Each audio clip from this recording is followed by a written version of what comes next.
Welcome! Today, we'll create a realistic car animation in Blender with easy, step-by-step guidance. If you're a beginner, don't worry, this video is made just for you. We'll cover car import, lighting, camera motion, and the full animation process. Let's get started.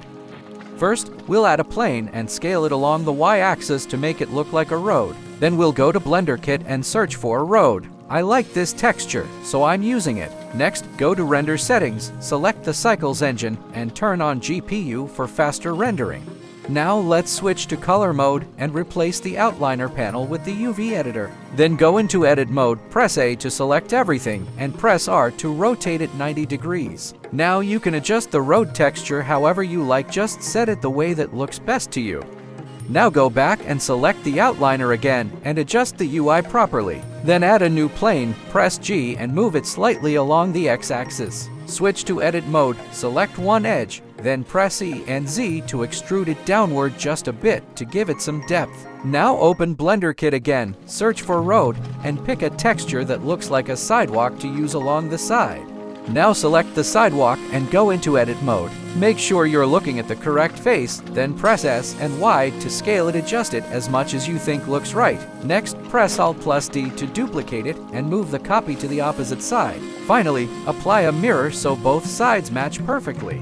Now let's go into the shader editor to fix the displacement of the road texture so the texture displays correctly. Then set the displacement value to 0, so any unnecessary height is removed and the surface looks proper. Once everything looks right, return to the main view. Now we'll add another plane and rotate it along the y-axis so it stands like a wall. Then adjust its position a bit just until it looks right to you. Next, go to Blender Kit and search for a wall texture. I like this one, so I'm applying it here. But feel free to use whichever texture works best for your scene. Now scale the wall along the y-axis to make it bigger and fit better in the scene. Once the wall is properly adjusted, add a cylinder and scale it to match the wall's proportion. I've placed it the way I like. You can check it out and feel free to make a copy if it fits your design.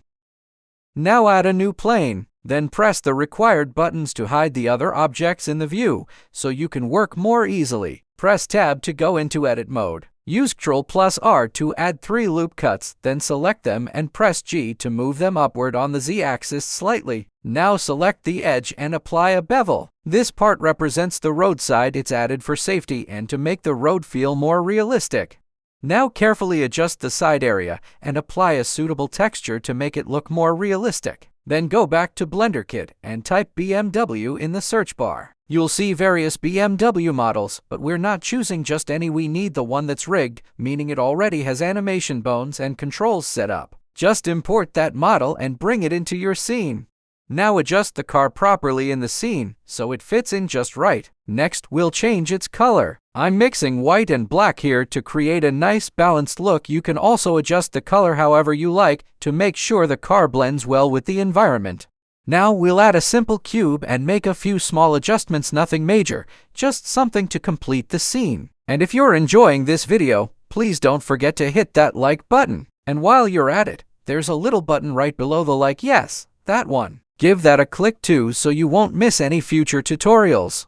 Now the final step we have left is to add a tree. So first, go to Blender Kit and search for tree. Find a nice looking tree model that fits your scene. I'm using a simple and lightweight one that blends in well. But of course, you can choose whichever tree looks best to you.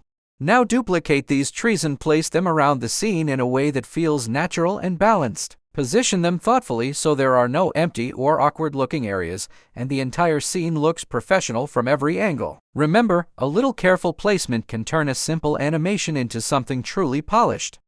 Now to make our scene look realistic and beautiful, we'll add a sky HDRI. Without it, the scene feels incomplete and flat. Once the HDRI is added, make a few small adjustments to the render and lighting settings so the shadows, brightness, and mood are well balanced. This is the final but most crucial touch that gives your animation a truly cinematic and professional look.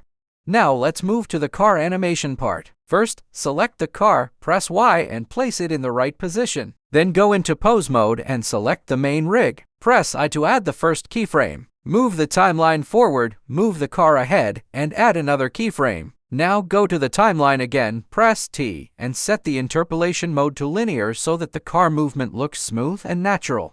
Now let's add a camera to the scene. Adjust it properly so it focuses well on the car. Then parent the camera to the car so when the car moves, the camera follows smoothly. Next, go into the camera properties and apply a camera shake effect. This is a very important part because it makes the scene feel live, realistic, and cinematic. Keep in mind, the camera shake effect is saved on your system's disk, so make sure you're using the correct file.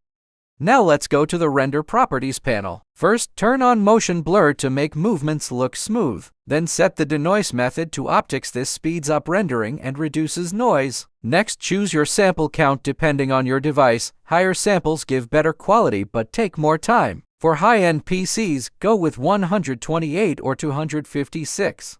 Now one more important setting, enable use culling. This tells Blender to only render objects or faces that are visible to the camera, saving render time and memory. It's especially useful in large scenes where there's a lot of geometry but not everything is in the frame. So remember, turning on use culling makes your scene lighter, faster, and more efficient. This makes rendering faster without losing much quality. And finally, turn on persistent data, so Blender doesn't reload scene data every time. This saves both time and memory.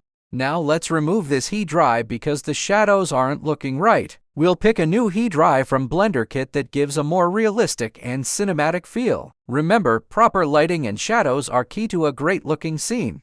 Go to the Shader Editor and switch to the World tab. Then go to Edit Preferences and enable the Node Wrangler add-on. Back in the editor, select the Environment Texture node and press Ctrl+T. This automatically adds the texture coordinate and mapping nodes. Now, let's move to the Tool panel.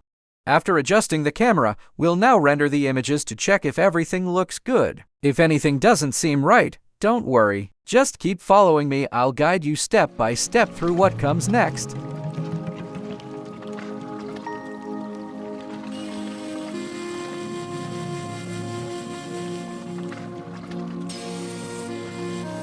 Now we'll add some small details to make the scene look more realistic, like a signboard, the kind you usually see on the roadside. Just go to Blender Kit and search for signboard, choose the one you like, import it, and adjust its position on the side of the road. These little details really bring the scene to life.